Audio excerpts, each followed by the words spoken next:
What is that about?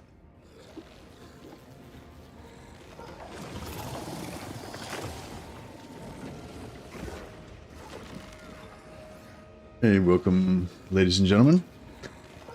Just thought we'd do a bit of Kugath sciencing. I didn't feel like I gave Epidemius a really good showing yesterday because it was my first time playing Nurgle since the patch. I've got early access to the 5.0 patch, anyone who doesn't know. So this is the update that's going to come out on the 30th alongside the DLC. So DLC is not installed, this is just the free DLC update. But yeah, so there's a lot of new changes to Nurgle plagues and stuff, which are pretty interesting. But I had kind of no idea what I was doing, so I got a really bad start to the campaign yesterday, which I think might have given people a worse impression of Epidemius than they should have gotten. So yeah, so I thought I still want to learn more about how the plagues work and stuff. So I wanted to play some Kugath, so I thought I'd just share it with you guys. Yeah, I think we'll do a bit better now that I've kind of got a bit of a clue of what's going on. I might just, there's a new thing in 5.0 now. You can put on, you can choose, if you play on legendary, it doesn't automatically go Iron Man mode like normal normal legendary save mode. You can actually choose whether you want incremental saves or Iron Man. So yeah, so that's a different thing. I'm just sort of doing a bit of a sciencey testing stream today, so I'm just going to put it on incremental autosaves. And but yeah, yeah, let's get into it. I'll back in one sec. Sorry.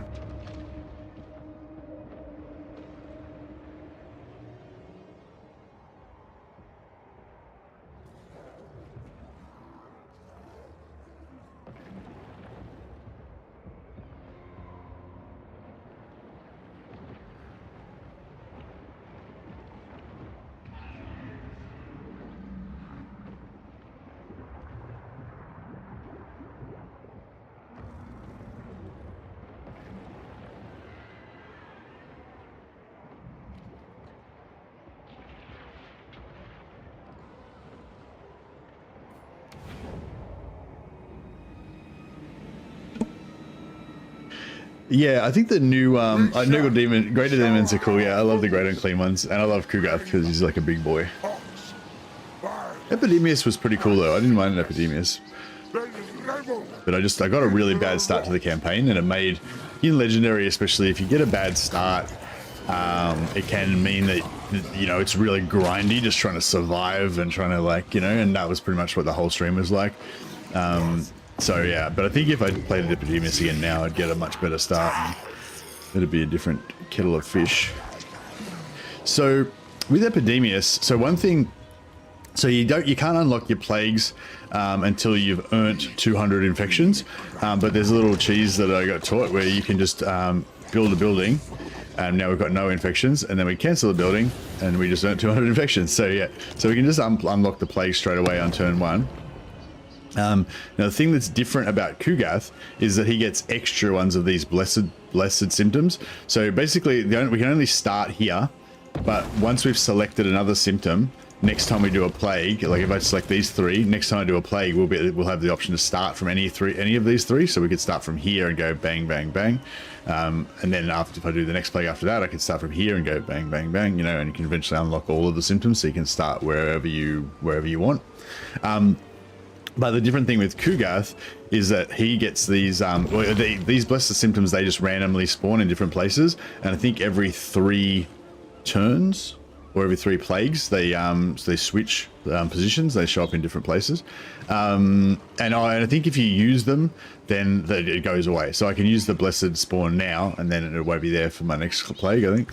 But after 3 more plagues or 3 more turns, 3 more plagues. After 3 more plagues, I think they'll respawn. But yeah, Kugath gets an extra blessed symptom, and he gets an additional extra blessed symptom for every 10 levels, I think. So once he gets level 50, I guess you get +5. So, but then we'd have like 7. So almost half of them would be blessed every time, you know, it cycles. So that's yeah, so that's pretty cool. So yeah, so we could do like that or something like that. All right. Restart, love it. Now this is not a restart. This is Kugath we're playing now, different lord. but we probably will restart to try out different stuff. So yeah, so just letting you know, this is like not meant to be a long immersive campaign. This is sort of a sciencey stream just to test out different mechanics and see how they work. The Unholy Manifestations, I think they're basically the same as they were before.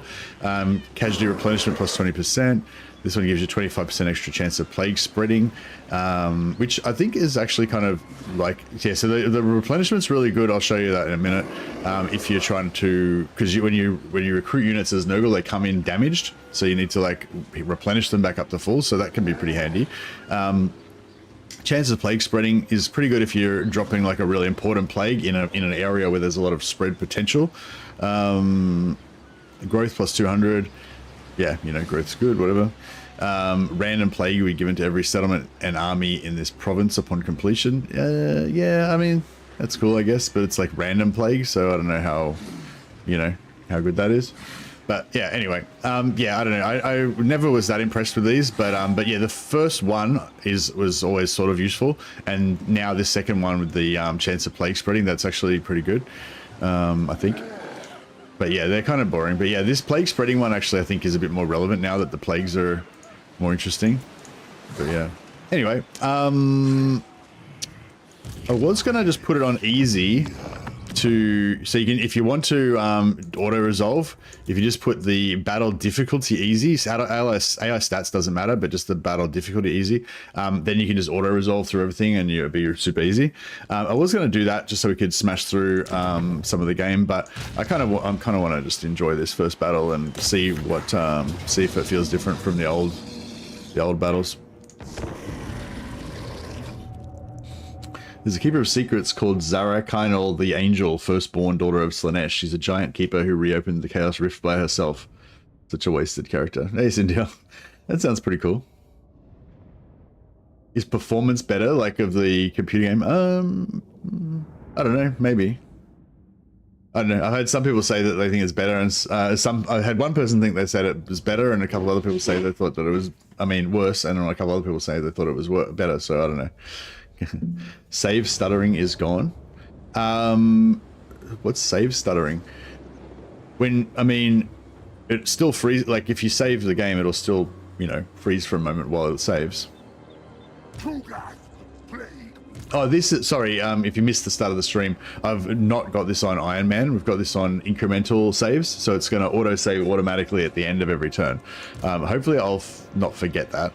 I still prefer to play on Iron Man because I like it to auto-save constantly. That way, if it crashes or something, you've got to save like immediately before whatever happened.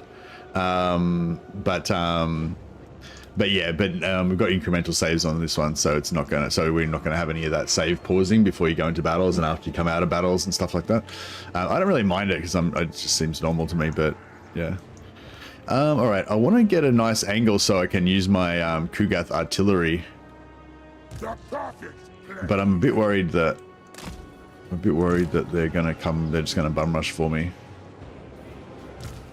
unspeakable toxins. Are they gonna come for us? Nah, it looks like they're not coming for us. They're just realigning. So I'm going to take this beautiful high ground up here. And, yeah, prepare to artillerize them from the hill. I don't think artillerizing is a word, but that's alright.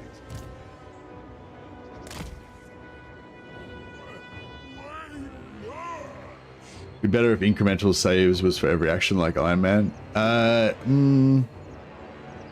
mean, it'd be different. Yeah, it'd be better in some ways and not, you know, not better in other ways. It wouldn't be better for the save stuttering that Lyric was mentioning. Yeah.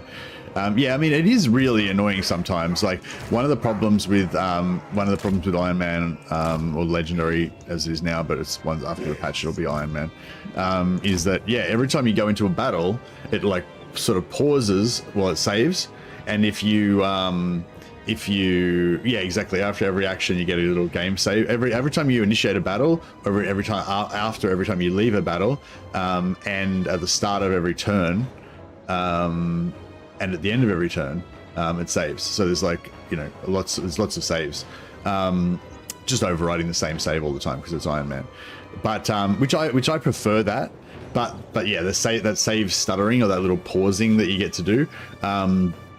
It's like, especially when you're going into battles, it can be a really big problem because there's a bit of what they call input lag, where as you're moving your mouse across, you can move your mouse onto like, encircle, so you don't want to fight the battle, you just want to encircle and get all your units organized and stuff like that. But the input lag will think, even though you've clearly clicked on the encircle button, it's like, oh, you clicked on auto resolve, and boom, wipe out your army before you bring in your reinforcements, or or go into a manual battle that you didn't want to fight, or something like that.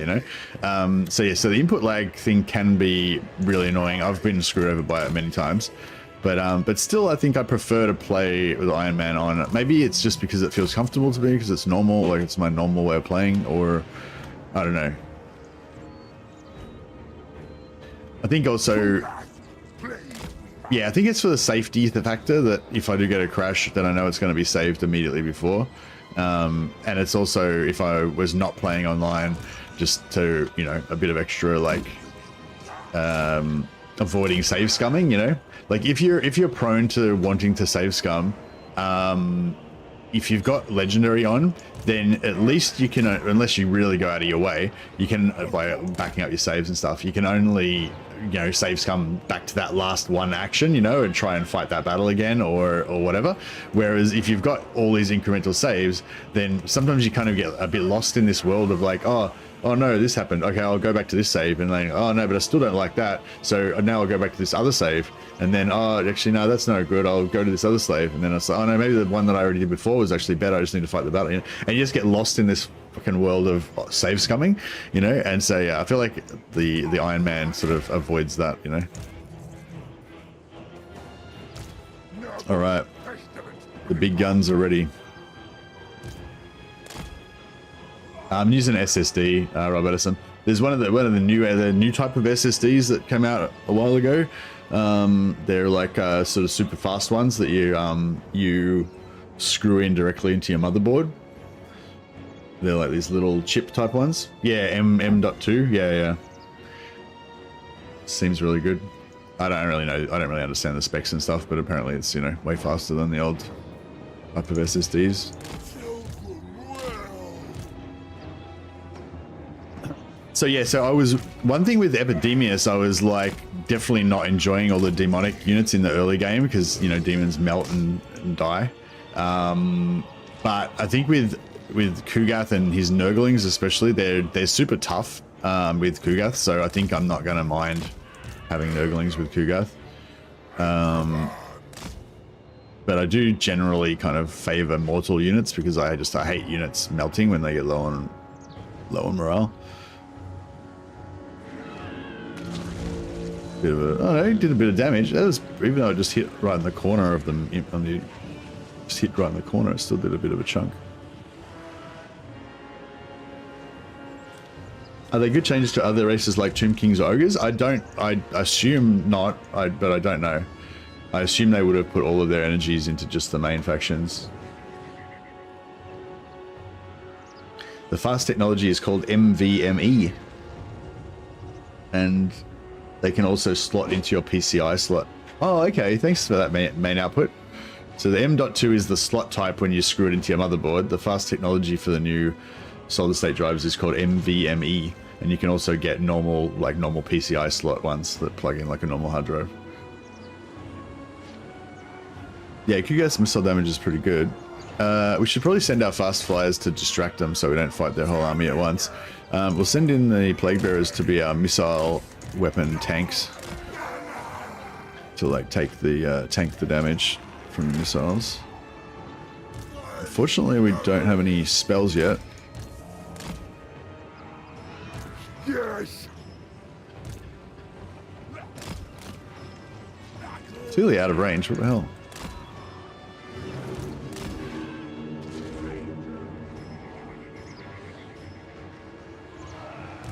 All right.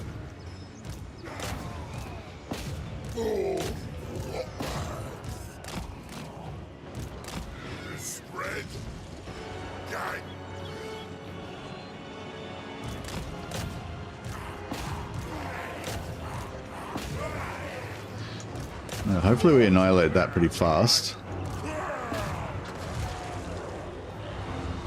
We'll debuff his melee attack because he's probably going to do a bit of damage. Get our flyers to shut down those other ranged. Not bad. Alright, get Kugath into melee.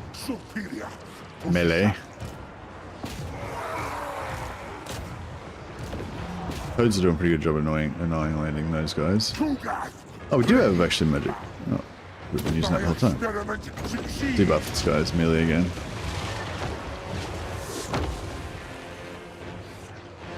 Where's me toads?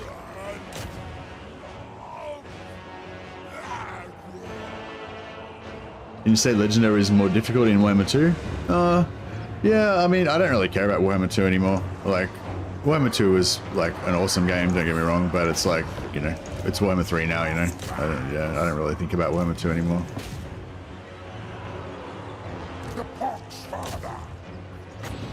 There's some things that are maybe better about Warhammer 2, but it's just like overall I'm just way more interested in Warhammer 3 because of all the new toys and bells and whistles that we've got now, you know.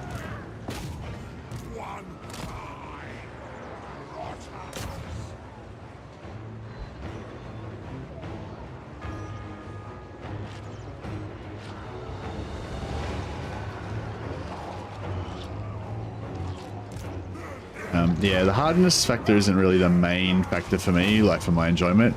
Definitely do enjoy it. I want it to be like the right level of challenge, you know. And I think, yeah, I think the pacing is a bit off, especially in the like mid to late game. A lot of times, I think in Warhammer 3, I think in Warhammer 3 the early game difficulty and pacing is pretty good, but then when you get into late game on a lot of the campaigns, it's like it falls off a little bit. Some campaigns are good, like Chaos Dwarfs. I think even in the late game they still sort of stay fun because you still have that challenge of trying to get the economy to be really good. But other factions, yeah, they kind of just become like boring, I guess, after a while or whatever. Whereas the difficulty in Warhammer 2, I'd say, yeah, it was harder, but it wasn't necessarily better. You know, like there was a lot of times in Warhammer 2 where if you get into the mid and late game, you end up just fighting like endless stacks and stacks and stacks, and it's like, yeah, it's harder, but it's not really fun. It's just kind of the same shit over and over and over and over and over again, you know. So yeah, I think they need to keep working on the engagement and the challenge of Warhammer 2. With Warhammer 3, sorry, because yeah, I think a lot of people feel like Warhammer 3 is too easy, especially like in the late game or whatever. But I don't think that we need to like be like, oh, they should just make Warhammer 3 Warhammer 2, because I don't think Warhammer 2 was like had it exactly right. Like that's the reason they changed it, you know, because a lot of people weren't enjoying the way that the difficulty was done in Warhammer 2. The two main factors that made Warhammer 2 a lot more difficult was supply lines. And the way that supply lines made the game more difficult was in that really shitty like way of making it just harder and like not feel as good, and like, do you know what I mean? It was just like kind of in the way that like Nurgle was shit in the live game right now, and the way that dwarfs were kind of shit, you know, like just making everything like slower and harder, and you know, like it was harder, but it wasn't necessarily better. You know what I mean? You know what I mean? And the other thing with Warhammer 2 was that the man, did he just somehow damage my toads? What happened then? Oh, it's Kugath. He's shooting. He's shooting my own toads. Nurgles, come on. What a dick. Stop shooting, Kugath. Maybe if I put him in melee mode, he'll stop shooting. Nah, he's still shooting, even in melee mode. No, it doesn't do anything. At least I'll slow him down though. Yeah, and but yeah, the other thing was the confederations. I think a lot of people talk about how the confederations, you know, would, like a lot of the factions would just confederate really fast and form like mega blobs and stuff. I think that's a bit more interesting. Like I kind of like that, you know, and I don't know why they got rid of that, but I guess it was just because it made it too grindy or something. But yeah, I don't know. But yeah, I'd definitely be interested in. I don't want it to bring back supply lines from Warhammer 2. I don't think. I really enjoy like the new yeah, like you're saying how like any build can work. Yeah, it's right. It's pretty. In Warhammer 2 you could only pretty much build doom stacks, whereas now you can try out all different types of armies, which I think is good.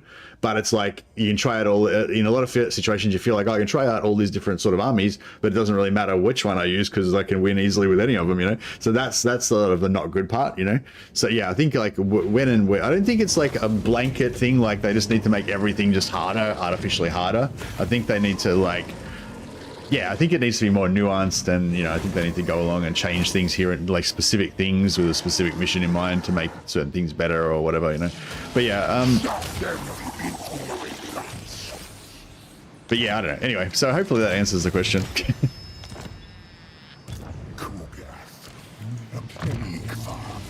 I'm gonna take this guy on replenishment just to absolutely max out our replenishment on this first turn.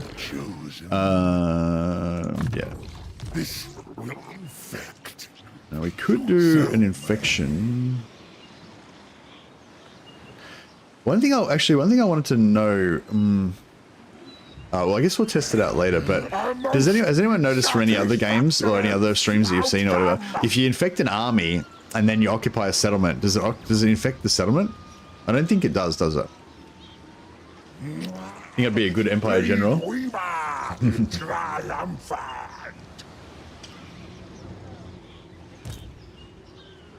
Has a chance to spread when you take the settlement. Okay. Perfect. I wonder if we sack it, if it has a chance to spread, and then it has another chance to spread once we occupy it, so you can like double spread it. All right, so this is what I mean by sciencing. So we're just gonna, I normally play on Iron Man, so I don't do this sort of stuff, but I'm trying to test things out with this one. So my plan is to actually use the plague on the settlement, but I'll use the plague on Kugath just to see if we can get it to spread. So we've got extra casualty replenishment, growth for our settlement, and recruitment health minus 10% for units. Yeah, plus 10% for units. So when we hire new units, that'll be better. If we had enough infections, oh yeah, we can actually multiply. We can increase the spread chance. We can increase the duration, or we can increase the immunity. I guess for this experiment, spread chance is the most important thing. Oh yeah, Kugath gets a discount on his plagues. That's actually huge. That actually makes a huge difference. All right, so we'll increase spread chance to maximum for this little test. So Kugath now has this plague, and we'll just put it on easy for a second.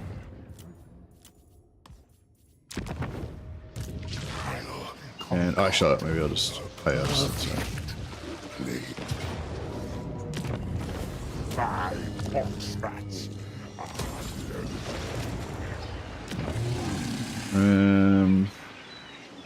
Did not get the plague.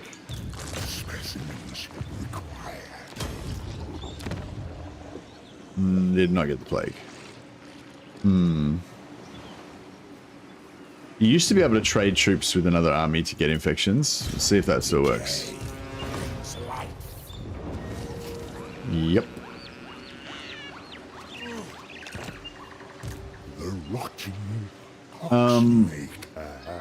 You used to be able to trade it back and forth to get the plagues to last longer as well. But I'm guessing that will not work anymore because I think they've changed the way that immunities and stuff works. No, so you can just get the initial spread and that's it. Okay, well that's cool though, that still works.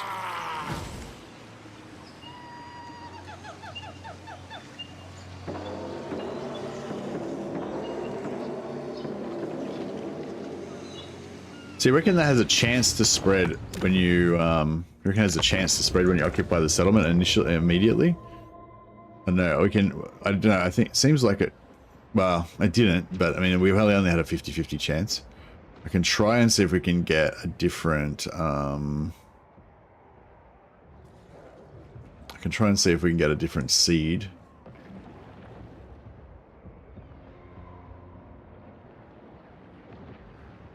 next turn. Yeah, no, definitely it'll have a chance to spread next turn.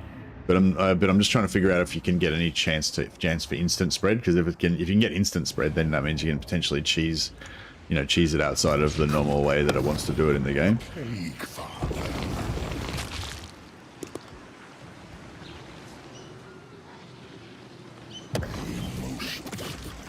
Oh, yeah, is Kugath is Kugath's chance to is his plague thing like 15%? Oh, he's got 15% extra chance of plague spreading as well.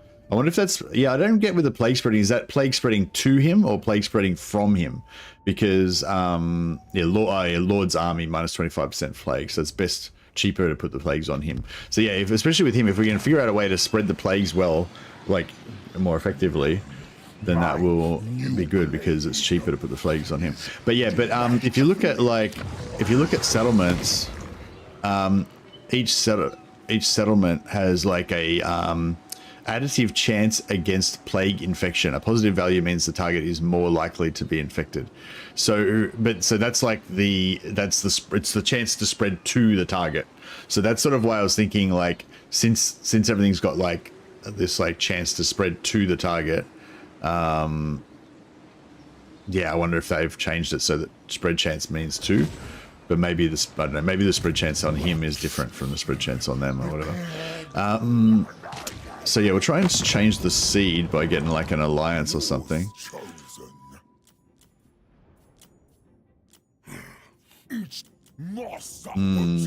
Strategy beyond. Oh, I think if we declare war on somebody, that'll change the seed, won't it? Unseat me are comical. Perhaps you now realize this. Behold my courage. Yeah, I think alliances and wars change the seed, don't they?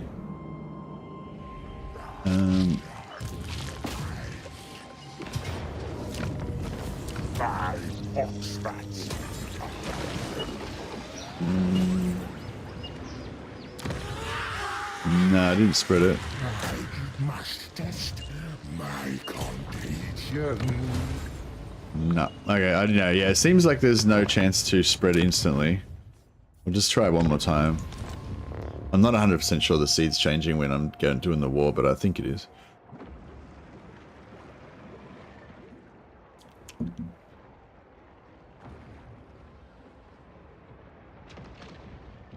Actually, that's what we'll test that as well. So assuming we can't instantly get the infection to go when we first pop on the settlement, we'll raise another army. We'll do this unit swap cheese to give that army, because that seems to be 100%, right?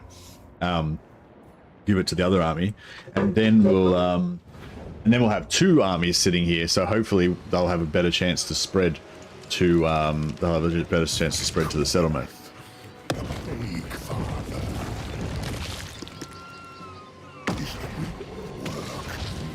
I'll just start 2 different wars this time, so we get a different seed. Not that one. Yeah. So that's the same. So now we started a new war, so it should be the same seed as the one we did before. And then if we start another war with somebody else, then that should make it another seed again, a different seed again. Theory. I will. So we're just changing the, like, well, hopefully, as if it's working, we're hopefully changing the random chance. Battle. The ultimate experiment. No plague. No plague. All right. Let's recruit another lord. Lord of light. Now he's got the plague. Rot weaver. And while we've got this lord here, we can also use this ability on him to give him pestilential growth. That gives you extra replenishment for anyone in this region, but it means he's frozen in place, so he won't be able to come with us.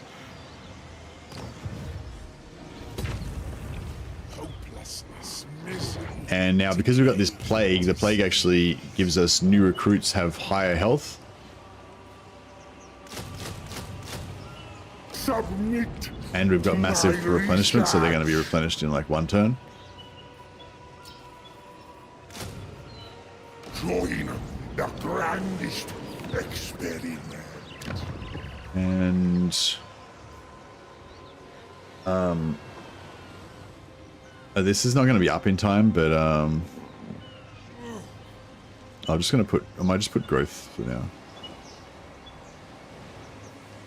So yeah, I think that was the thing I screwed up with Epidemius as well. I thought infections were more important, so I thought that I should go for this one to get 10 infections per turn. But actually I wanted growth so I can get my hero capacity and my other stuff. And then also I thought that the plagues would be really effective at pumping growth like they used to be, but they weren't as like when you first start, they're not as good. So yeah.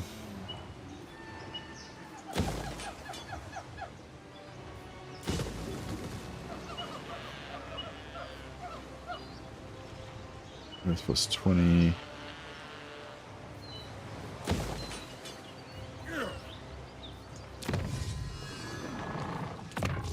Nurgle's pestilent calls. Oh, whatever. Let's just press the turn. See if we get so yeah, that was the autosave at the end of the turn. You should notice that little pause. How does immunity work? Yeah, I'm not sure how immunity works. I want to check that out. So it says on the description, I think, that the immunity was for non-Nurgle factions. So I was sort of thinking if we get immunity on our own factions, it should on our own settlements, it should still not like it shouldn't do anything. But if that's true, I don't know why it was displaying immunity, because I'm pretty sure when we were playing Epidemius, it was displaying immunities on my settlements after they were, you know, after they were done. We did not get a spread to the settlement. All right, I'm 99% sure that it could have spread to the settlement, but it didn't, you know, on this particular occasion. I might just quickly flick another turn and see.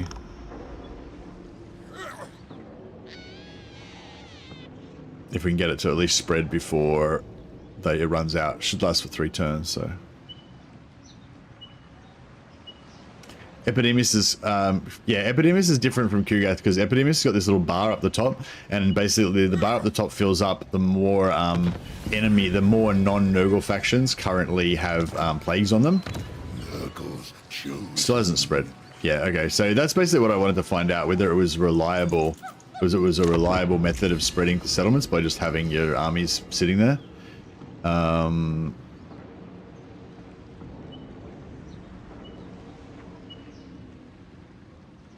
Squidbait. Yeah, no, I was just thinking that as well, Squidbait, yeah. Looting and sacking gives you more infections, but yeah, maybe it doesn't matter too much. Nah, so our plagues actually have gone now, and we still didn't manage to spread it to Shattered Stone Mount. So that's really weird. I would have thought that it would have spread from your armies at least, you know, reasonably effectively. All right, well, there you go.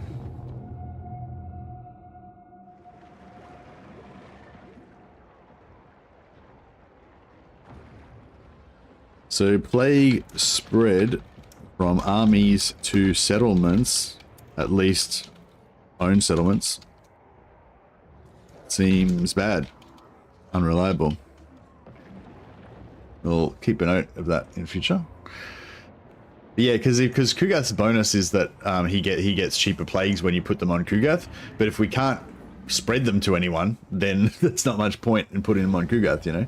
But yeah, so Epidemius has a little bar at the top, and every time one of your plagues is spread to a faction that's not Nurgle, it gives you a point.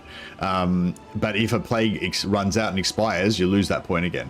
So basically you get a bonus for having as many plagues active as you can on non-Nurgle starts. So that's what Epidemius gets. He gets plus, if it's maxed out, he gets plus 50% tech research rate, and he gets a special ability Tallyman that basically spawns extra units out of units that he kills. And it does something else, but I forget. Whereas Kugath gets, Kugath's thing is he gets these blessed symptoms. Well, Epidemius and Tamakan will get one blessed symptom randomly around here, and then I think every 3 plagues you'll get a new every 3 plagues you'll get a new blessed empowered one. They have like double the effect. Kugath gets extra ones, so he's got 2 right now, and also every 10 levels he gets another one. So once he's level 50, you'll probably have like 7 of them. So, you know, you'll have heaps of options for Blessed Plagues. So yeah, so Kugath's Plagues are better and cheaper, and Epidemius's Plagues give him a bonus if he has them on enemy settlements. That's probably the quickest way, easiest way to say it. All right. We'll just see, I want to play it. I just want to smash it through on easy, but then I also want to play it because it's fun. I'm torn. All right, we'll fight this first battle as well. It's a second battle. Is there an option of infecting the settlement first? Maybe it spreads easier to Kugath from the settlement. Yeah, that's what I'm going to try now. I'm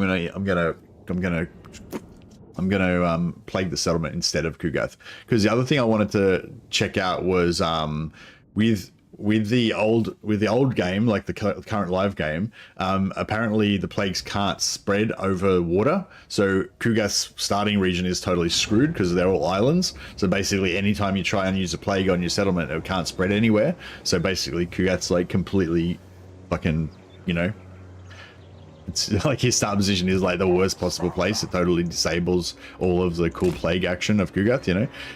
So I'm hoping that they fix that. Otherwise, you know, I think that you might want to, I don't know. I'll probably not migrate because that's probably too much trouble, but probably just move, like quickly conquer another place to be your main settlement and then focus on building that up instead of your starting settlement, which is, but then it's the Dragon Isles are like really good settlements for Kugath, apart from the fact that the plagues can't spread. So it's like a catch-22. It's like, yeah, it's sort of, I don't know. Are they coming or are they just readjusting? They look like they're coming.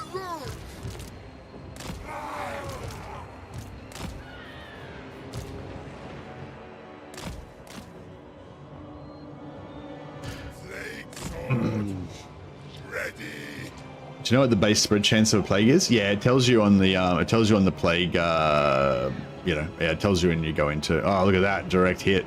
40% damage on the unit just from one shot from his artillery. That's brutal. I think these toads can get around the side, can't they? I don't know. By the time they get around there, it might be a bit late.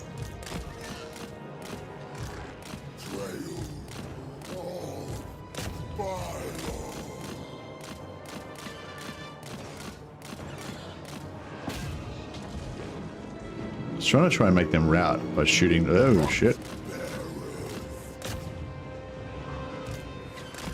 Hey, nice. Got the fake charge, got the rout on him.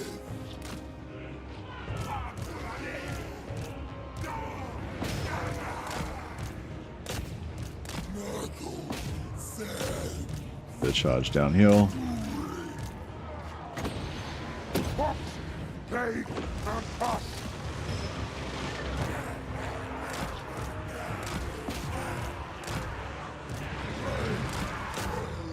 That's gonna artillerize those guys. We can debuff some of these Saurus warriors so they don't get to do too much damage to us. How's the artillery going? He doesn't seem to be hitting much. He's getting shot quite a lot.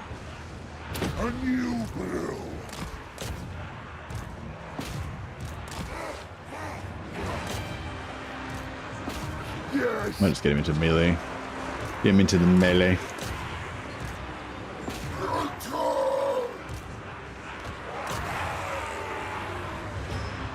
I did a migration campaign for Kugath once. I wanted to, but I think I started it and it didn't really, I don't know, it wasn't really that awesome,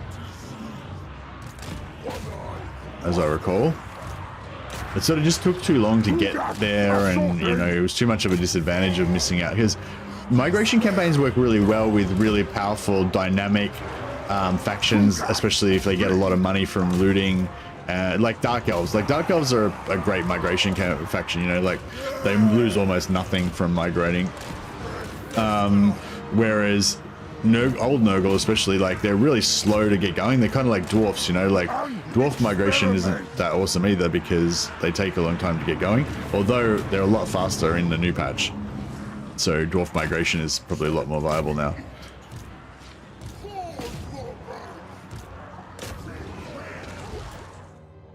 I'll just have him go after these guys by himself so he doesn't shoot my own guys. Yeah, so later on, once the patch gets, once the game gets patched again, hopefully it'll be fixed in your guys' version, we'll be able to get a good amount of infections from captives. You get 1 infection for every 4 captives, so you want to run down all these routers, because this army is going to get destroyed when we take the settlement. But oh, actually, fuck no, sorry, because it's a settlement battle, it's different. You get screwed on the infections anyway. But if it was a field battle, then you would want to run down the enemies. Volkmar migration was the best. That Black Pyramid endgame crisis was busted. I just like, when we just like ran away from it when we did like turn 10 ultimate endgame, and we just ran away to Lustria. Yeah, that was actually pretty fun in the end, wasn't it? Although I was watching another YouTuber, and he was talking about doing the Volkmar turn 10 endgame crisis without running away, and I felt like, I don't know, he didn't specifically mention me by name, but I'm like, he's talking about me, isn't he? Will content creators get a new patch before the release? I don't know if we will. Yeah, I don't know if we will. I mean, we might. I don't know. I hope we do. Because I know they said that, I can't remember what it was about, but relating to something or other, they said it wasn't going to get fixed before release. But I don't know if that meant there's going to be no patches before release, or just yeah, so I sort of want the I think if I do either sack and occupy, or I do loot and occupy, if I do one or the other, then I think we won't get the buildings completely destroyed, so it might be better to do that. Yeah, so they'll repair by themselves now, so they're not completely destroyed at least.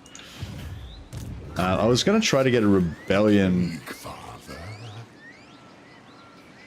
Yeah, I was going to try to get a rebellion in Dreadrock, but yeah. Alright, so this time we'll do it a bit differently, just for science. So we'll do this, which is kind of like the perfect thing that we want. We get casualty replenishment because we've got all these busted ass units. We get plus 10 recruitment health, so when we recruit some units in a second, they're going to have more recruitment. And we get 50 growth for our settlement because we want to get this region buffed up as much as we can. Please use initial infections to build a military building this time. I mean, I could.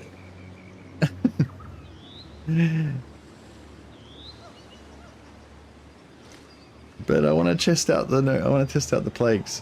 Yeah, so that was one of the things we did wrong last time. We didn't build a military building at the start, and so it made it. All right, maybe we'll save it before we do this. Specimens required. So now you got me thinking. So yeah, so basically you probably want to build a this military building early on, so that we can get some more Nurglings to fill out Kugath's army. And yeah, if you don't, then it can make the game really hard. That pain in my voice. You only need Nurglings. Yeah, that's it. Yeah, no, so you want to build this one. That's the Nurgling building. I want to get Nurglings, and I also want to get Great Unclean Ones. Can you get Great Unclean Ones from these buildings? No. Where do we get our Great Unclean Ones from?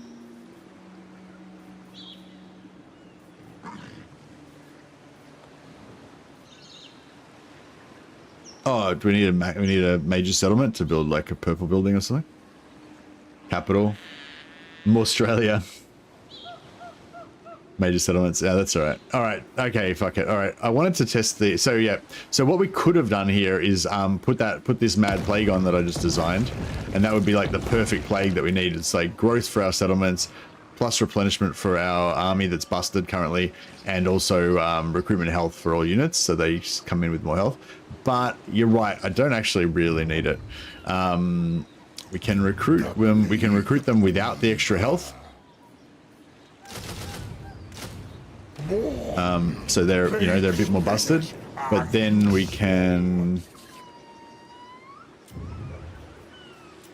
recruit a lord.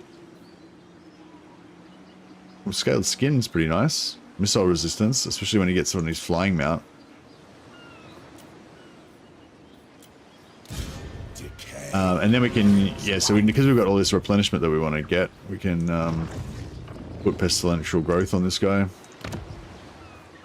That means we can't use him as in battle, but yeah, it is what it is. Decay, disease. Lord spam on demon factions is OP. Lord spam on every faction is OP pretty much, I think. Well, I don't think it's OP, I just think it's, you know, good. I don't know, a lot of people don't like the idea of having multiple lords and stuff, but I don't know, I kind of like it from a lore perspective as well. Like, I just think it kind of makes sense that you'd have a general and then you'd have other force commanders coming, you know, you have like, so you have like your main general and you have like 3 other like colonels or, you know, force commanders that come with him, and then if he needs to send a detachment out to do something, he sends that guy out. You know, if that guy's like wife gets pregnant and he has to go home or whatever, he'll send him home, but he'll replace him. He'll still have that general, he'll replace him with a lieutenant who gets promoted or whatever. You go take that attachment instead, you know. Like, I don't know, I just feel like it kind of makes sense, you know. Whereas, I don't know, some people like that are used to just having solo generals don't like it, but yeah, I don't know, I guess it's a personal preference thing. All right, so we're gonna do the military building. Don't make it hard for myself. Now you can rush the cycles, but I don't think you can rush the initial build time. So we're gonna have to still wait for 4 turns with no extra units, which is pretty rough still. But you know, it is what it is. Prepared.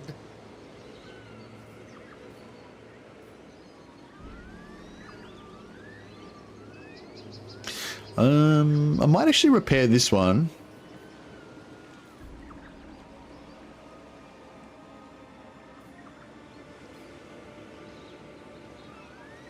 No, it's fine. We'll leave it for a second. Yeah, I haven't really looked at the military side of things, but yeah, I think getting fecundity for all your armies early is pretty good, just because it only takes 2 points and that gives you that army heal, and otherwise the army abilities I feel like aren't really that, like the starting army ability you get's not really that exciting. So that's actually enough. Actually, yeah, that's so even without the plague, just putting the unholy manifestation on him with the gives them enough replenishment. Should I get some more plague bearers or some more plague toads as well, maybe? Maybe we'll get some toads as well, just to make sure. Since we're not going to get any other units in for 4 turns, does it help if I watch on YouTube and Twitch at the same time? Yeah, I guess it does help, but I don't really mind. Like, you know, as long as you're here and, you know, hanging out, that's the main thing. So yeah, no, don't inconvenience yourself on my account. I'd rather you have a good experience than try to do that. Oh, actually, one thing that would help me, if you guys are interested, I just got a new, what do you call it? I just got a new referral link for, what do you call it, for instant gaming.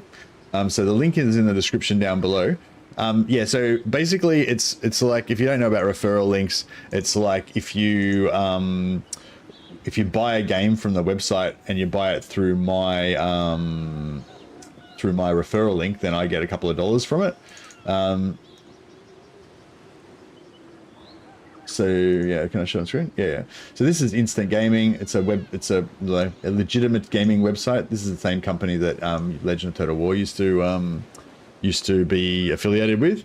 Yeah, so basically what I'm saying to you is do not buy the game from Instant Gaming if it's more expensive than where you would otherwise get it from. Like, I'm not trying to tell you to do that at all, but if you can find a good deal on Instant Gaming, which you probably will be able to, because it's generally I think when there's a Steam sale on, maybe Instant Gaming is about the same as Steam, but Instant Gaming is discounted a lot more often than Steam is, so you can almost always get everything for pretty cheap. Like if we look up Warhammer 3, that's not Warhammer 3. Okay, so Chaos Dwarfs are new, so they're only 7% off, but Warhammer 3 is 64% off, which is similar to what it would be on special if it was on special on Steam, but it's not currently on special on Steam. You know what I mean? So yeah, anyway, you get the gist of it. You can go in here, you can buy the game. Just make sure it's got the Steam, you're buying the Steam key, and you're buying like whatever the right edition is, make sure you're buying the right product, basically. Yeah. Don't buy like the instant gaming one if you want it on Steam or whatever. Anyway, you get the gist. But yeah, anyway, it's just sort of, some people have been asking me previously about referral links and stuff. So yeah, I now have a referral link. So yeah. They have a good deal for Rogue Trader. Oh, cool. Hey, if you want to buy, could you try out my referral link if you were going to buy something from Instant Gaming, Ringo, just so I can see, because no one's actually used it yet. So I just wanted to see if it actually does anything or what. If you can be bothered. Oh, thanks, Ringo. That's awesome, man. Cheers. I want to see if I get like my $1 or whatever out of it. That'd be cool.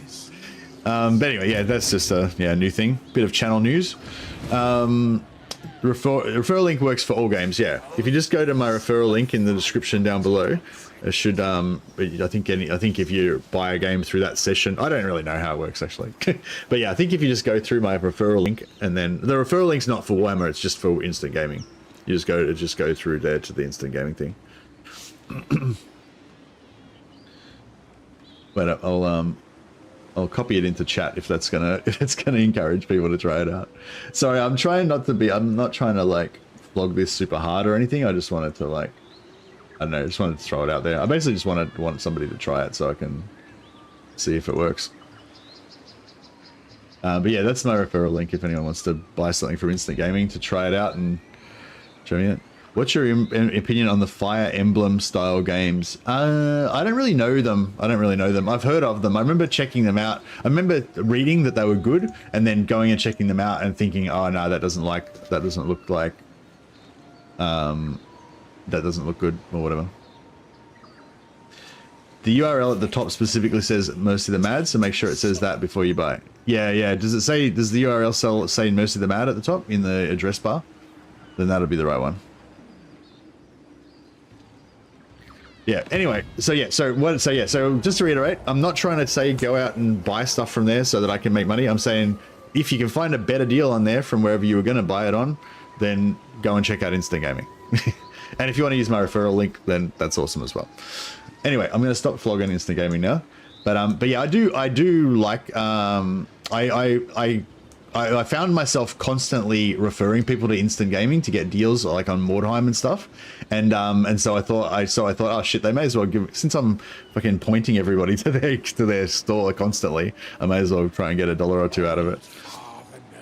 You pretty much use Instant Gaming for all your game purchases now. Oh, okay, not awesome. Well, yeah.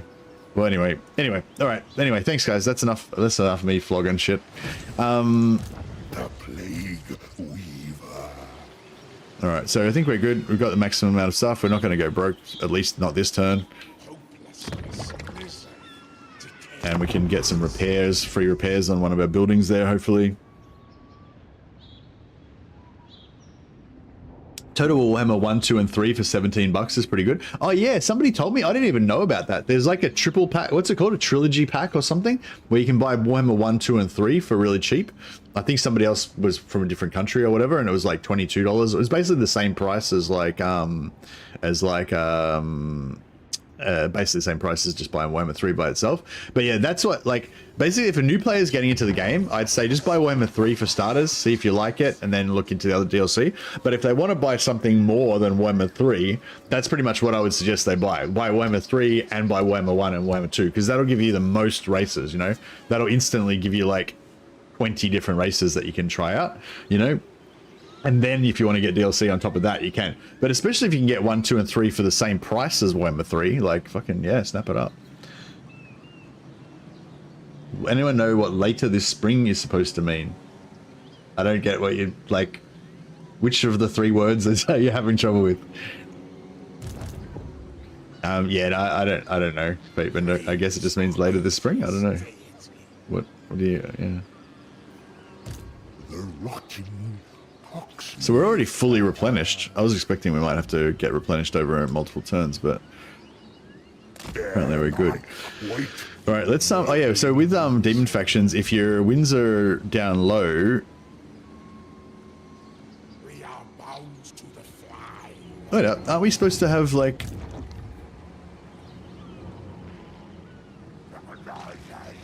I thought we were supposed to get buffs because if this was high or low.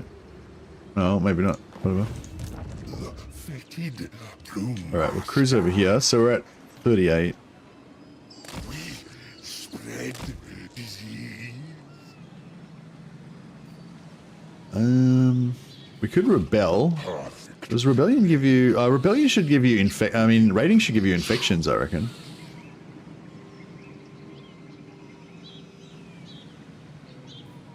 How much do we need? Campaign movement. So what the hell? So campaign movement minus 25%. So does that mean I can move up to 75%? Or does that mean? I'm confused.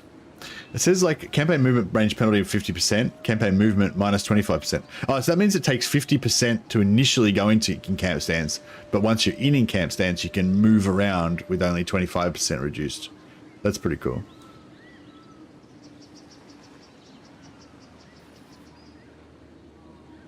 Oh, there we go. Yeah, so if you're below this bar, you get -5 replenishment, leadership, and physical resistance. If you're below this bar, oh no, if you're above, yeah, if we're above this much, we get more movement range and melee defense. That's pretty cool. Hey Lord, yeah, no, I'm loving the new changes. Tend the soul. Closed beta testing for the DLC release. What are you talking about? Sorry, Fatebender. Are you talking about Thrones of Decay? The next update that's coming for Warhammer 3. It's supposed to be coming on 30th of April. That's what everyone's been saying. I mean, who knows? It might get delayed or whatever, but yeah. I'll concoct a perfect plague.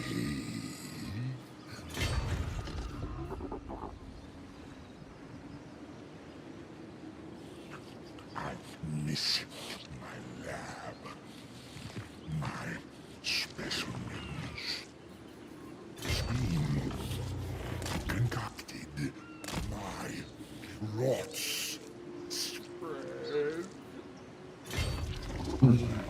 Master. Sorry, I was just, I don't know, getting confused there. Leader. So he's frozen. What we could do is, if we can get some more money, we could recruit another lord and have them come after us. We need 1,200 for them or 1,600 for them. 1,200 might be doable. What's their upkeep? 260. We're probably gonna go broke. Is this game easy to get into as a beginner? Hey Ash. I don't know what you mean by easy, but I mean, it's a strategy game and it's very complex and there's a lot of stuff to learn. But like, if you enjoy learning, then yeah, you'll enjoy it, you know what I mean? But if you just want it to be kind of like a mindless action game or something, then yeah, it's not going to be that. But it's really fun. So I think I feel like some games, some strategy games, like you have to learn a lot. Like if you go into like one of those Paradox games that's got like heaps of data management stuff going on, like you can be overwhelmed by all this data and shit, you know? Whereas this game, it's got a lot of complexity to it, but there's also like immediate fun. Like you go into a battle on the first turn and you're killing stuff and, you know, like, yeah, I don't know. I think it's pretty, yeah, I don't know. I feel like there's a lot you can potentially learn a lot, but I think you can get into it pretty easily, I think, yeah. Fetid brewmaster. Alright, so yeah, we'll try and scam some money out of these guys, maybe. Your attempts to unseat me are comical. Nope. Perhaps you know. Alright, what about Gorst? Can we go to war with those guys? My dark path is set. Your words cannot change it. Alright, maybe we'll just go without the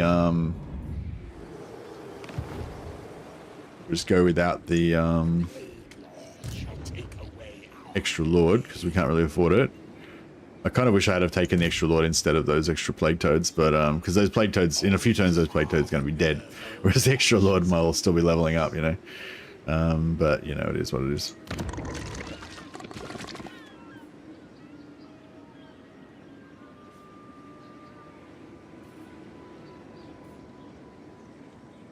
Yeah, I'll repair that, and then we'll let the auto repairs work on this instead.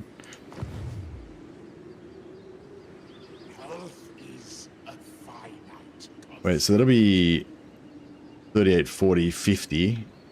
And then we take that, that'll be 60. And then when we...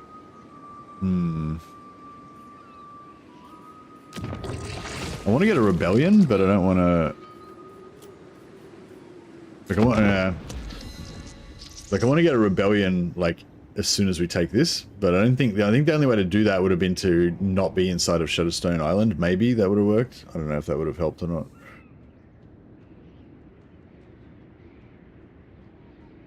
Does increasing post-battle loot for Empire increase prestige gain? I don't know, but I want to find out.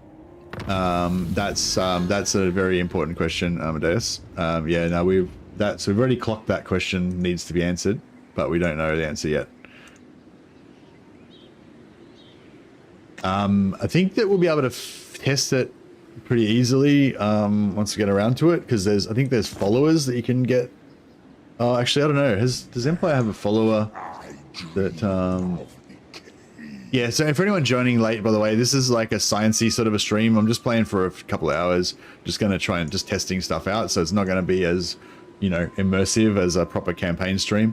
But yeah, so apologies for the, you know, weird slow pace and the digressions into various things and whatever, but it is what it is. This is how we figure our stuff out. Yeah, so if you go into your Ultimate Ancillary Guide, anyone who doesn't have this Ultimate Ancillary Guide, shout out to Specific and Modder that created this. It's super good. Tells you every single follower in the game and how you can get them and what they do. But yeah, so if we just check out the Empire, we just go Control F, post battle loot, casualties captured, chance of stealing battle item, captured. No, they don't actually. So yeah, so they don't actually have a follower that increases post battle loot. What's another way you could do it? Is there any... Oh, actually, does somebody have a skill? Does Carl Franz, or is there Blue Line skill or anything that gives you increased post-battle loot? I don't think there is for Empire. Hey, Atari Man. Atari Man just did a $5 super chat. Thanks, buddy. Long-time Kiwi lurker VOD watcher. Hard to catch you live. Really like your more RP-orientated campaigns. Keep up the good work. Oh, thanks so much, man. Thanks heaps for the super chat. That really helps out. That's awesome. Apparently they nerfed dwellers. How did they nerf dwellers? Oh, witch hunters. Yes. Another good idea from Amadeus. Yeah, witch hunters. All right, cool. I'll make that note of that. We'll check that out. Yeah, because yeah, if you can increase post battle loot and therefore increase, you know, prestige via that, then that would be really good. Because you want to try to get as much prestige as you can, so you can use his overpowered thing. Use his overpowered decrees.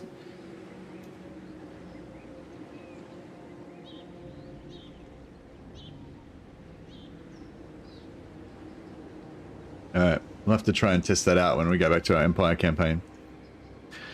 How long does it take to learn Legendary difficulty?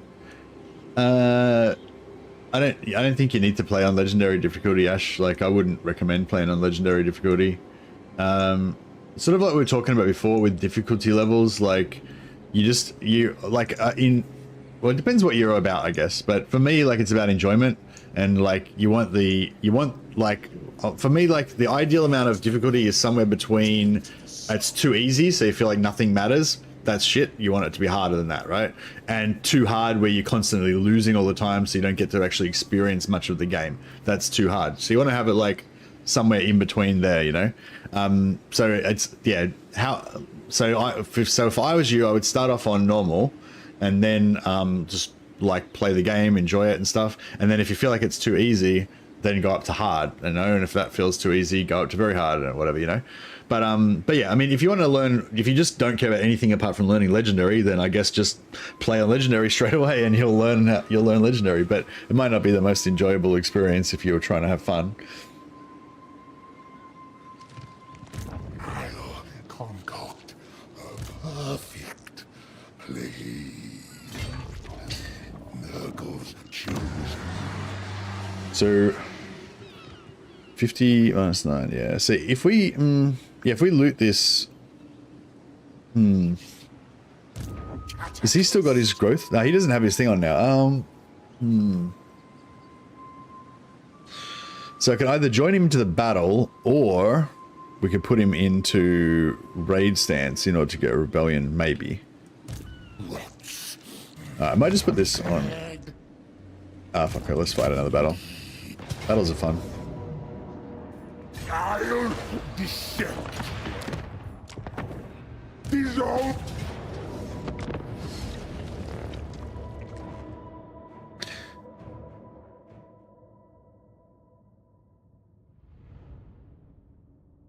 Started getting a bizarre crash out of nowhere where my entire PC crashes when manual battles load. Anyone else encountered this before?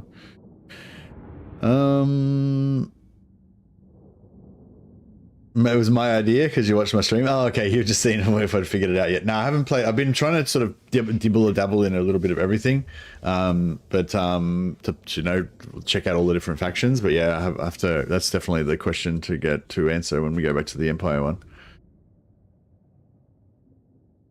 Yeah, I had a good sleep. Had a good like 7-hour sleep. That's why I'm all perky now. I'm not sure how I'll be in 5 hours when I gotta start my start the proper stream. But we'll see how we go. I like to attack from these two sides because there's no towers, but yeah, the trees and stuff makes it pretty crap for artillery. See, here's kind of okay as well well, it's not as good, but you can sort of get in here. But this, I feel like this is not very good for artillery as well because there's not enough arcing, position. Whereas here, at least once you get past the trees, you can shoot over.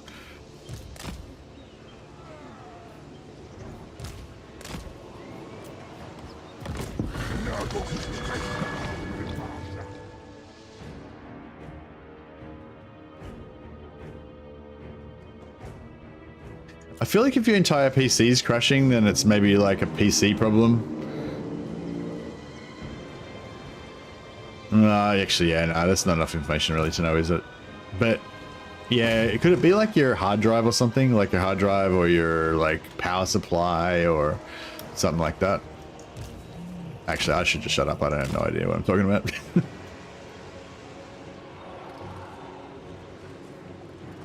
CPU, hard drive, SSD. Yeah, that's kind of like my first thought, but like I'm definitely not a tech guy, so don't listen to me. I don't know what I'm talking about. Nurgles, come on. Yeah, I'm kind of thinking I was going to try and shoot over the walls, but now I'm just thinking we just push through and do it classic Nurgle style-y. Just pull these guys out, and I'll pull these guys out because they're not particularly good at brawling. Whereas all these guys can just make a blob. Group 1. Get in there, Group 1. They die. Not you guys. You guys fuck off.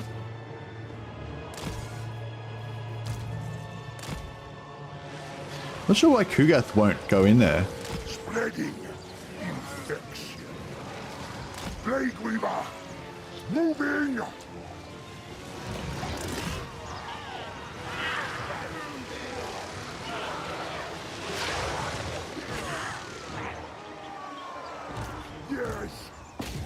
I think we got door bugged. They opened the doors for me, and now most of my units won't attack the walls. And also these guys are stuck.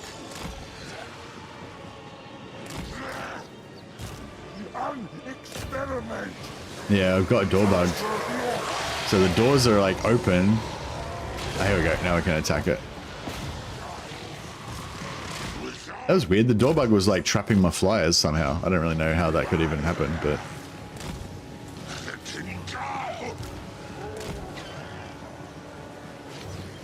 Yeah, we're making progress now.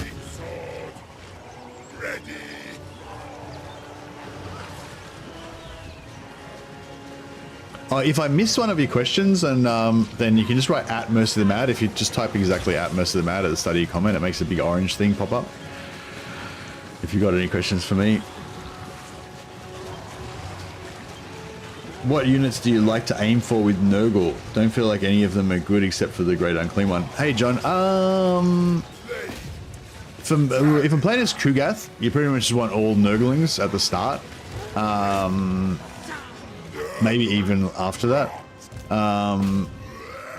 in this campaign, I'm kind of thinking about like just great unclean ones and Nurglings, you know, like that, just yeah, and like heroes and lords and Nurglings. But if I was playing as Epidemius or Tamarkan, where you don't get those Nurgling bonuses, yeah, Lord and hero spam, yeah, exactly, yeah, yeah. Probably my most aimed for unit would be Exalted Heroes of Nurgle. Like, I feel like the Exalted Hero of Nurgle are just about the best unit in the entire game. Like, they're probably like my favorite unit in the entire game. I love them. Tanky. They got great weapons with armor piercing. I like heavily armored, tanky, great weapon units. I want to love hammerers, but I feel like they get shot too easy.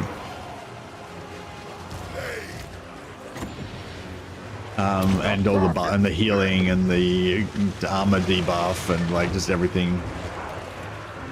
Exalted Heroes of Nurgle is probably my favorite. Yeah, heroes probably would be the way to go. But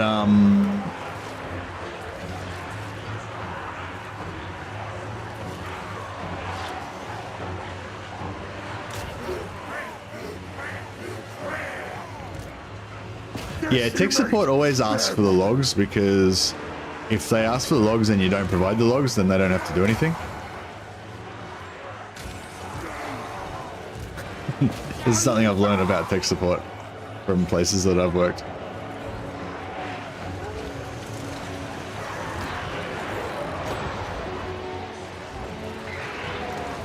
A new brew.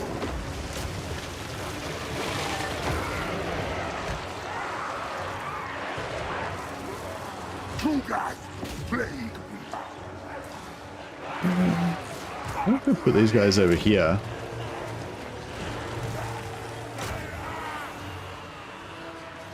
Push in a little bit more. We probably push the toads in. I think the toads have decent mass, don't they? Get our flyers to shut down those ranged. Chuck a couple of artillery shots into them as well while we're there. Assaulting. Oh yeah, you charge this thing up by putting debuffs on the enemy. So like every time I cast Stream of Corruption, that puts poison on all the dudes that I put Stream of Corruption on. Every time I cast this on somebody, should get, oh, I couldn't really see because the bar's in the way maybe, but yeah. Also every time your unit's melee, because almost all Nurgle units I think do poison. So this keeps, yeah, so basically this keeps going up every time you put a debuff.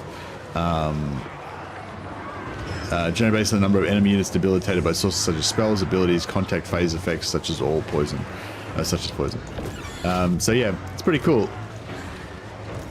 I wonder, yeah, I'm not sure about some technical things about how this works. Like is it like you only get 1 point for each entity for the first time that you poison each entity, or can you keep repoisoning the same unit and get more and more points?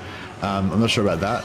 And also if you stack multiple debilitations on the same unit, so if you have one unit and you poison them and then you use death to cast doom and darkness on them so that they have the leadership debuff, and then you use fire spell to put burnt on them so they have minus leadership from that, like does all that stuff add together to give you more and more, or does that only like count as like one entity? Yes, it says that based on the number of enemy units that are debilitated. So I don't know if it count. I don't know if like multiple debilitations is going to count, or if it's just going to be like this unit is debilitated. That's all that matters, you know.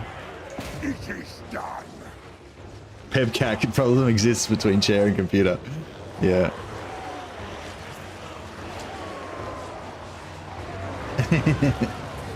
Classic.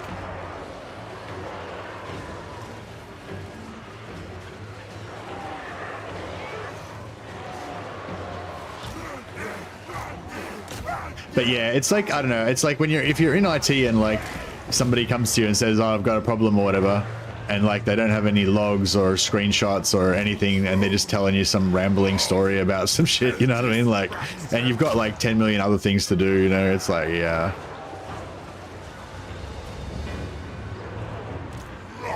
So I can see it from both points of view, but I've definitely felt like in the past that like, yeah, I've been fobbed off by being asked to provide more evidence. Like, just keep asking, no matter what you say, they just always ask you to provide more information so that they just never do anything. I've definitely felt like that.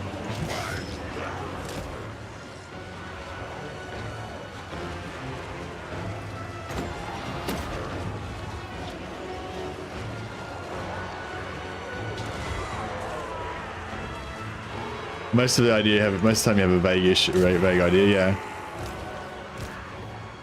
But I mean, if you get presented with a problem and you kind of know what it is, then you know you're a lot more likely to be interested in fixing it. You know what I mean? Whereas if you get presented with a problem and you have like no idea what the fuck they're talking about, and you've got other shit to do that you could actually action, you know.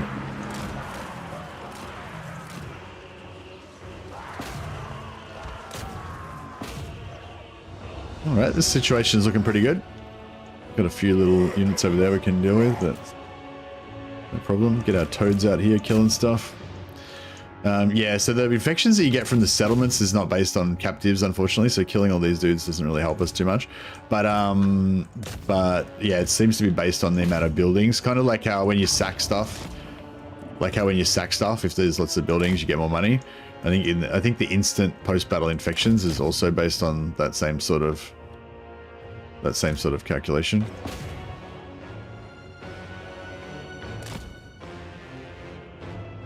You just get rid of these barricades and attack these guys.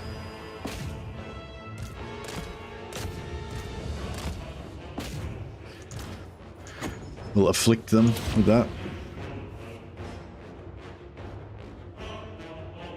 So yeah, I guess the point, so yeah, if it's just the number of entities that are afflicted, and it doesn't matter how many afflictions they've got, then I guess you just want to be like whatever your units are in melee with, you don't need to worry about because they're gonna have poison. So once we make contact with these guys, oh, we cast this on them. I think I saw a little tiny little bump there.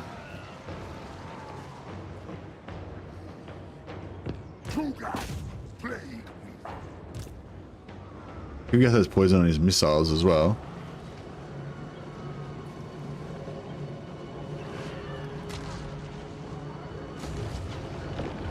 $1290k. Yeah, I think I've got a $1290k in here as well. Seems to do well.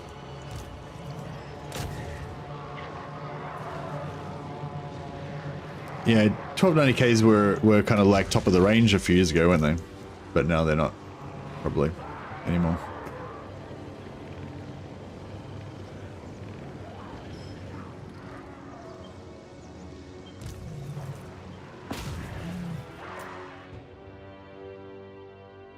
Yeah, I think having a good CPU is really good for this type of game.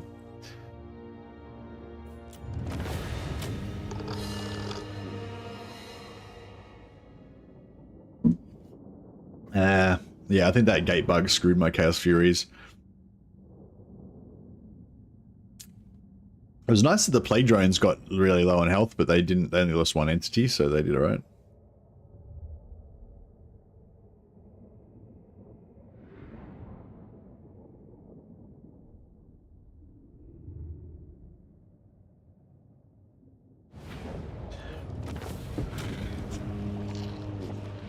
Have you checked your memory?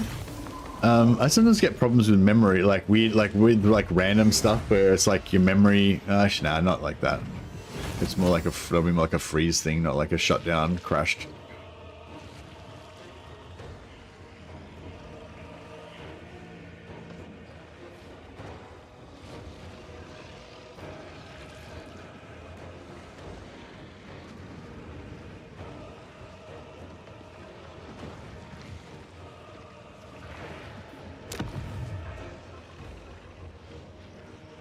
Oh, peace off freezes and force shutdown. Wait up, so it does shut down automatically or it doesn't? Like, yeah, if it's forced shutdown, that's usually always because the computer thinks that your computer's gonna blow up or something, doesn't it? Like it's overheating or something.